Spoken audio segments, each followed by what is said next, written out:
I'm really fortunate to be here today with Tony Parsons, who has kindly invited me to his wonderful home. We're actually in the conservatory here in his house near Shaftesbury. It's a beautiful location, absolutely gorgeous gardens and grounds. And Tony, thank you very, very much indeed for agreeing to this interview. This is, I think, number 5 in the Sharing Your Passion series. And having read quite a bit about Tony and having heard so much about him, we have a connection in the sense of Buckland Hall, which I think most people know I'm connected with, and Tony does his stuff there as well. But to have the opportunity to have a dialogue with him face to face and talk about his, what I consider to be an amazing message, but also to hear more of how Tony, not so much ticks, but how he sort of relates real life to his message, let's put it that way. And I'm sure he's going to enlighten us, and that's another word that we may come across a lot very shortly. Tony, thank you very much for joining me. Thank you for inviting me to your home. Pleasure, it's fantastic. Yeah. And I don't really know where to start, but how about you tell us a little bit about your background, where you started? Did you have a happy childhood? I mean, I don't know, wherever you think's appropriate. Yeah. To give us an idea of who Tony Parsons was, quote unquote. I'm glad where he came from. So the story of Tony Parsons is very straightforward. I was born in London and grew up in a suburb of London. I had parents that were very fond of each other. They weren't religious, but we grew up in that sort of open family feeling. Yeah. And I grew up there and lived there for so many years. And then later on, I learned how to be a builder with my father. I was at school, obviously. And I became a builder with my father. He was a builder. Right. I didn't know what to do with my life, so I naturally fell into that. Right. And then I got married and had children. And a little later on, I started my own building business. My father became ill and then later died. And I started my own building business in London, which was very successful for quite a few years, and I made a lot of money. I always joke with my audience about having a Ferrari. And funny enough, I did have a Ferrari and a yacht and a swimming pool, the whole thing. But later on, I walked out of all of that when I had children, but they were by then in their 20s, or in their late teens, and I left all of that and went and lived in a commune, the Osho commune. And then after. How were you drawn to that? Can I ask? I was drawn to it because I enjoyed his very early tapes, his very early discourses. I found very exciting and pure in some way or other. Yeah. At that time, of course, I was a seeker. Right. Let's be clear about that. I was still a seeker. Mm-hmm. Something had happened to me previously in a park, which in a way was a sort of enlightenment, but it was only an awakening or a glimpse. Yeah. So always there was this seeking energy. Even when I was a kid, I had this seeking energy, this sense that there was something else beyond just what the appearance of the world. Right, yeah. It was telling me something. Yeah. I knew it was something huge and almost unimaginable, but I knew it was there. So a lot of my life I spent seeking the answer to what that was. Later on, when I left the commune and walked away from all of that, then I was on my own up in Wiltshire for quite a time. Yeah. And then later on in that, I started writing a book. At this time, Claire Parr, my wife, and I had met and we were together. Yeah. And we also started a publishing business.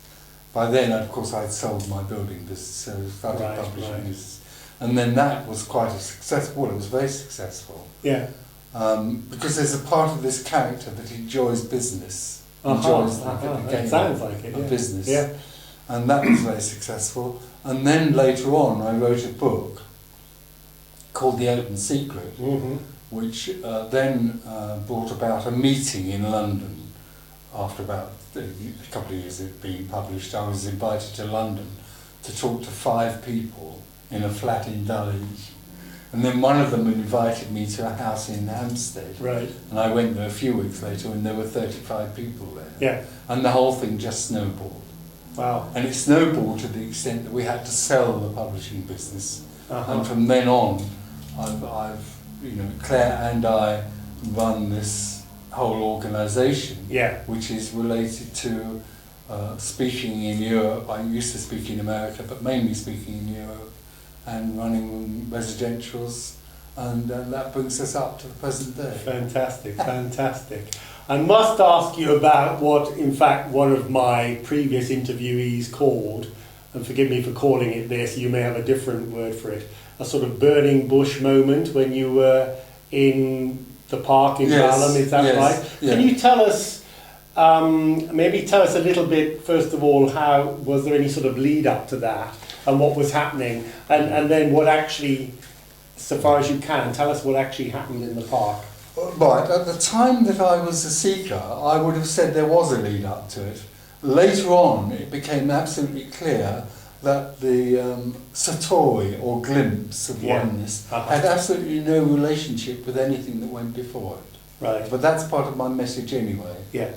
So I was wandering around in a park, and in general thinking about what I was going to do next and where I was going to go, and suddenly all I can say is that the me that was wandering around in the park simply vanished. There was no question about there being anyone or any awareness or any consciousness there in terms of a centre that recognised anything more anymore. There was no centre, there was no me, there was nothing but wholeness, what I would call wholeness. Now that's where we get to the bit where it's utterly impossible to describe that. Uh-huh. I think in my book I called it unconditional love. Yeah. Uh-huh. But nothing in the park changed, but everything did. So suddenly there was just absolute togetherness, but not for anyone. There was just that instant wholeness, oneness, unconditional Did you love. have any feelings in No, your I body? didn't, Or I didn't any have anything because energetic there was sensation? no Nothing? one there. There was no nothing one there? there. Wow. No, there was no one there. That's what my message is about. Okay, cool. There was simply no one to experience this or see it. Right. It just was that.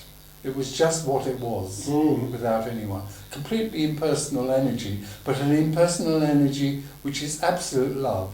Indescribable, totally indescribable. And then I came out at the other end of it, as Tony Parsons really, wondering at what had just seemed to happen, but not really being able to know it. Yeah. And then I went on from there, again trying to own what had happened. Yeah. Of course, you can't do that. Yeah. Yeah. But then I learnt through the years of seeking that actually wholeness, oneness, has absolutely nothing to do with the individual and nothing to do at all with any sort of seeking. So that in a way that was the fundamental principle of what I was then talking to people about. So when I started talking to people about this, then something else had happened. Then you could say had happened, although of course it doesn't happen to anyone, as far as I'm concerned. And that's what I call liberation. So liberation happened at the time that the Open Secret was being written, and then what followed that were these talks. Can I just clarify? The Open Secret was written after the Balham Park. Oh, years and years after. Years later. Oh, years. So what was going on in the meantime? I mean, me seeking.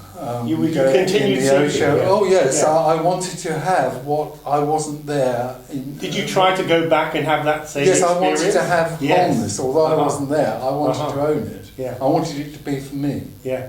What I later realised was I would never have it. No one ever has it. What I realised is there's no such thing as a liberated person, an enlightened person.